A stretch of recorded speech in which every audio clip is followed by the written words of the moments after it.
Welcome to Simplified UPSC by PPP, where we listen, learn, and grow together. Detailed notes in English and Hindi, plus practice questions for prelims and mains, only on our Telegram channel. Link in description. Want early access to all videos of this series? Join our paid Telegram group for just 499 rupees.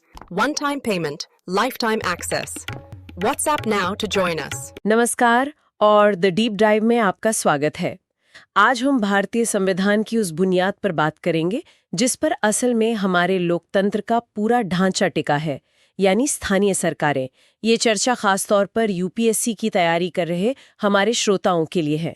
और हाँ, अगर आपको हमारा ये काम पसंद आता है तो simplified UPSC by PPP YouTube channel को सब्सक्राइब जरूर करें और हमें सपोर्ट करने के लिए हमारी पेड मेंबरशिप से जुड़ने पर भी विचार करें। इससे हमें आपके लिए ऐसा ही बेहतरीन कंटेंट लाते रहने की हिम्मत मिलती है। तो स्थानीय सरकारें सुनने में ये टॉपिक शायद थोड़ा ड्राई लगे, लेकिन इसकी असली ताकत कहानियों में दिखती है। जैसे मध्य प्रदेश की गीता राठौड़ की कहानी, एक आम घरेलू महिला जो सरपंच चुनी गई और उसके बाद गांव की पानी की टंकियां सुधर गईं, स्कूल की इमारत नई बन गई, कच्ची सड़कें पक्की हो गईं और उन्होंने महिला हिंसा के खिलाफ भी एक मुहिम छेड़ दी। ये कहानी सिर्फ एक व्यक्ति की नहीं है, बल्कि उस शक्ति की है जो लोकतंत्र को कागज से उतारकर जमीन पर लाती है। बिल्कुल सही कहा।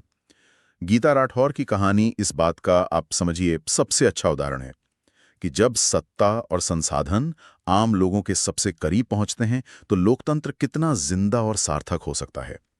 आज हम इसी व्यवस्था की संवैधानिक यात्रा और इसकी जमीनी हकीकत को समझने की कोशिश करेंगे। ठीक है, तो चलिए यहीं से शुरू करते हैं। हमें स्थानीय सरकारों की जरूरत ही क्यों है? हमारे पास केंद्र और राज्य सरकारें तो हैं ही, वो सब कुछ क्यों नहीं संभाल सकती? एक विशाल देश में क्या ये सत्ता को और ज्यादा बिखेरना नहीं है? आपका सवाल बहुत अच्छा है और देखिए इसका जवाब दक्षता और लोकतंत्र दोनों में छिपा है। देखिए, दिल्ली या किसी राज्य की राजधानी में बैठे किसी अधिकारी के लिए ये जानना लगभग नामुमकिन है कि किसी दूर दराज के गांव की किस गली में नाली बननी है या किस मोहल्ले में स्ट्रीट लाइट की जरूरत है। बिल्कुल, स्थानीय समस्याएं स्थानीय लोग ही सबसे बेहतर समझते हैं। ये तो हुई दक्षता की बात, लेकिन इससे भी बड़ा कारण लोकतंत्र से जुड़ा है।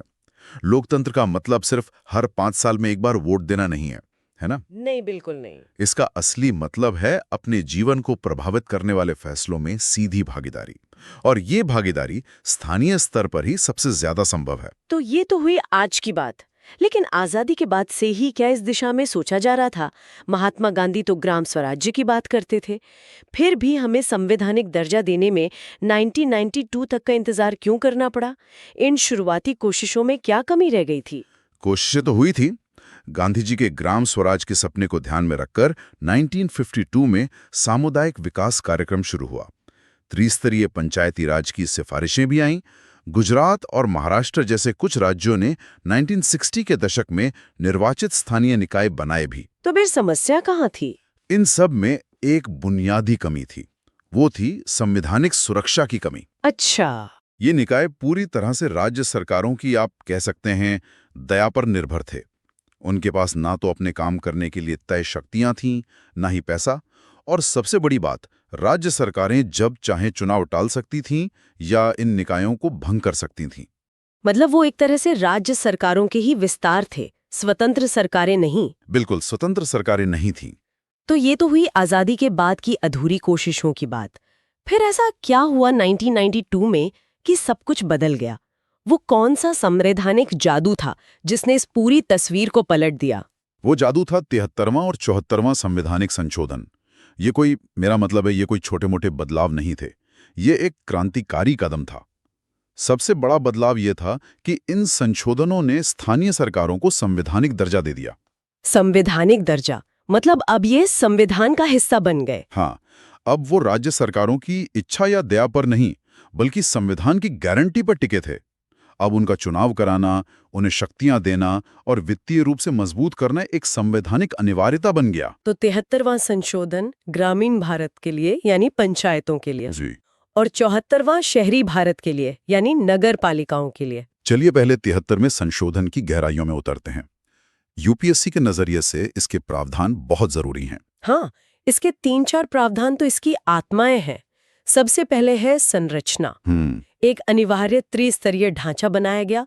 ग्राम स्तर पर ग्राम पंचायत, बीच के स्तर पर ब्लॉक या तालुका पंचायत और सबसे ऊपर जिला पंचायत। और इस पूरी इमारत की नींव? इस पूरी इमारत की नींव है ग्राम सभा। ग्राम सभा यानी गांव के सभी वयस्क मतदाता?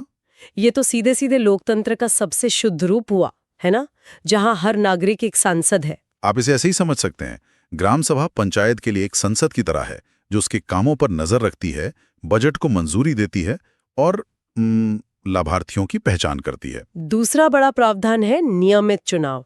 कार्यकाल 5 साल का तय कर दिया गया। और अगर पंचायत बीच में भंग हो जाए तो 6 महीने के अंदर चुनाव कराना अनिवार्य है। अब वो सालों तक चुनाव टालने का खेल खत्म हो गया। लेकिन सिर्फ चुनाव करा देना ही काफी नहीं है। क्या इन संशोधनों ने ये भी सुनिश्चित किया कि जो लोग हमेशा से सत्ता से बाहर रहे हैं, उन्हें भी एक आवाज मिले? मेरा मतलब आरक्षण से है। हाँ, बिल्कुल। और शायद सबसे बड़ा और क्रांतिकारी कदम तो आरक्षण ही था। महिलाओं के लिए सभी स्तरों पर अध्यक्ष पद समेत 1/3 सीटें आरक्षित की गईं। अनुसूचित जातियां यानी एससी और अनुसूचित जनजातियां यानी एसटी के लिए उनकी जनसंख्या के अनुपात में आरक्षण दिया गया। इसने तो भारतीय लोकतंत्र का चेहरा ही बदल दिया होगा। बिल्कुल। आज हमारे पास स्थानीय निकायों में 32 लाख से ज्यादा चुने हुए प्रतिनिधि हैं, जिनमें से 13 लाख से ज्यादा महिलाएं हैं। 13 लाख से ज्यादा! ये दुनिया में कहीं भी महिला प्रतिनिधियों की सबसे बड़ी संख्या होगी शायद। हाँ है। इसने जमीनी स्तर पर नेतृत्व की एक नई पीढ़ी तैयार की है। ये आंकड़े वाकई चौंकाने वाले हैं।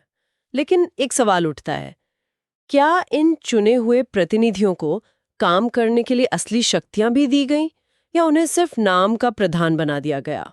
यहाँ एक बहुत ही महत्वपूर्ण बारीकी है। संविधान की 11वीं अनुसूची में 29 विषयों की एक लिस्ट दी गई है। जैसे कृषि, लघु सिंचाई, ग्रामीण आवास, पीने का पानी, सड़कें, महिला एवं बाल विकास। ये विषय पंचायतों को सौंपे जाने थे, लेकिन यहाँ एक लेकिन है। क्या? किस विषय पर कितनी शक्ति देनी है, इसका अंतिम फैसला राज्य की विधानसभा को करना था। ओहो, मतलब संविधान ने रास्ता तो दिखा दिया, पर उस पर कितना चलना है ये राज्यों पर छोड़ दिया। ये तो एक तरह का लूपहोल लगता है। इसे आप एक तरह से सहकारी संघवाद का उदाहरण मान सकते हैं। लेकिन हाँ, इसने राज्यों को अपनी शक्ति बनाए रखने का एक रास्ता भी दे दिया। इस पूरी व्यवस्था को स्वतंत्र रखने के लिए 2 बहुत महत्वपूर्ण संस्थाएं भी बनाई गई। कौन सी? हर राज्य में एक राज्य चुनाव आयोग जो निष्पक्ष चुनाव कराए, और दूसरा? और एक राज्य वित्त आयोग जो हर 5 साल में पंचायतों की माली हालत की समीक्षा करें और उन्हें राज्य के टैक्स में से कितना हिस्सा मिलना चाहिए इसकी सिफारिश करें। ठीक है, ये तो हुई पंचायतों की बात। लेकिन हमारे शहर भी तो तेजी से बढ़ रहे हैं। उनकी समस्याएं गांवों से बहुत अलग हैं। क्या 74वीं संशोधन ने सिर्फ ग्रामीण मॉडल को शहरों पर लागू कर दिया, या शहरी शासन की जटिलताओं को भी समझा? नहीं, ये बहुत अच्छा सवाल है। 74वें संशोधन ने माना कि शहरी शासन एक अलग तरह की चुनौती है।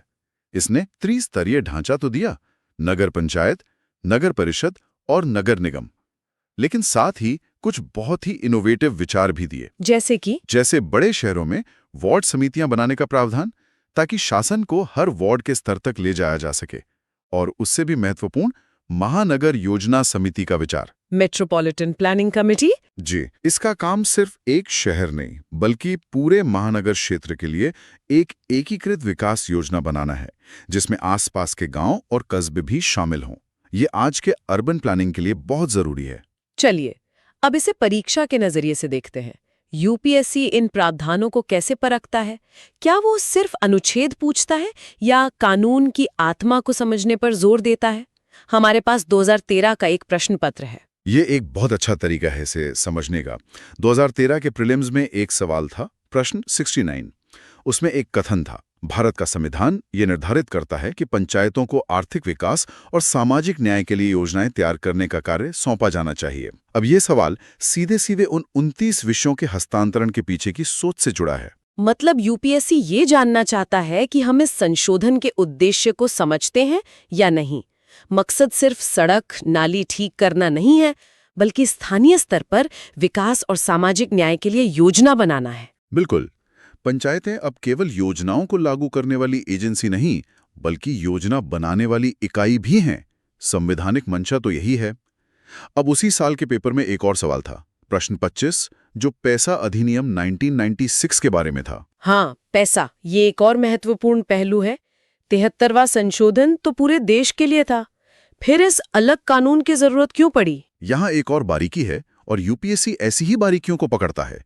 संविधान निर्माताओं ने ये समझा कि भारत के आदिवासी क्षेत्रों की अपनी एक अलग सामाजिक सांस्कृतिक पहचान और स्वशासन की पारंपरिक व्यवस्थाएं हैं। अच्छा, उन पर एक सामान्य मॉडल थोपना उनकी स्वायत्तता को खत्म करने जैसा होता।